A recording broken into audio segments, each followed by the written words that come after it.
నుంచి నగదు చోరీ చేసిన మహిళతో పాటు ఒక వ్యక్తిని అదుపులోకి తీసుకున్నారు. నిందితుల నుంచి 7,50,000 రూపాయల నగదును స్వాధీనం చేసుకున్నారు. తూర్పుగోదావరి జిల్లా గోపవరం పోలీసులు.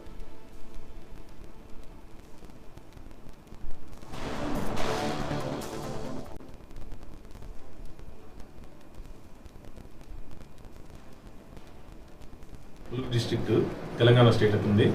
ఇతను అపరాల బిజినెస్ దేవత హనుమంతరావు అని అతని దగ్గర గుమస్తాగా పనిచేస్తూ ఉంటాడు.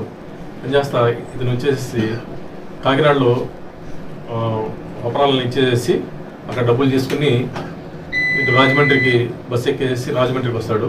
రాజమండ్రికి వచ్చిన తర్వాత రాజమండ్రిలో అక్కడి నుంచి బస్సు ఎక్కేసి వాళ్ళూరు వెళ్తానికి అని చెప్పేసి ఆ సమయంలో ఈ విజయ్ కుమారి మణికుమార్ అన్న వీళ్ళిద్దరు కలిసి దారిలో అక్కడ బస్ స్టాండ్లో ఉంటారు. కొంచెం వాళ్ళకి కొంచెం తెలిసిన వాళ్ళు వీళ్ళు ఎక్కడికి వెళ్తున్నారని చెప్పేసి అంటే మేము ఇక్కడ మేడారం జాతరకి వెళ్తున్నారని చెప్పేసి ఈ కంప్లైంట్ సాయిబాబాతో చెప్తారు. వాళ్ళు చెప్తే నేను కూడా అటు వెళ్తున్నాను రండి అని చెప్పేసి అనుకుని ఒకటే బస్సు ఎక్కి మనుగురు దాకా బస్సు ఎక్కుదాం అని చెప్పేసి మనుగురు బస్సు ఎక్కారు.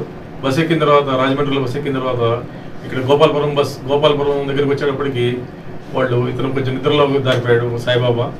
ఈ ఇద్దరు కలుపుకునేసేసి బ్యాగ్లో డబ్బులు నేను కూడా ముందు ఏంటి బ్యాగ్ అంటే ఇట్లా అపరాలు అమ్మానని చెప్పేసి అపరాలు అమ్ముకున్నాను అమ్మేసేసి తీసుకెళ్తున్నా అని చెప్పేసి చెప్తాడు.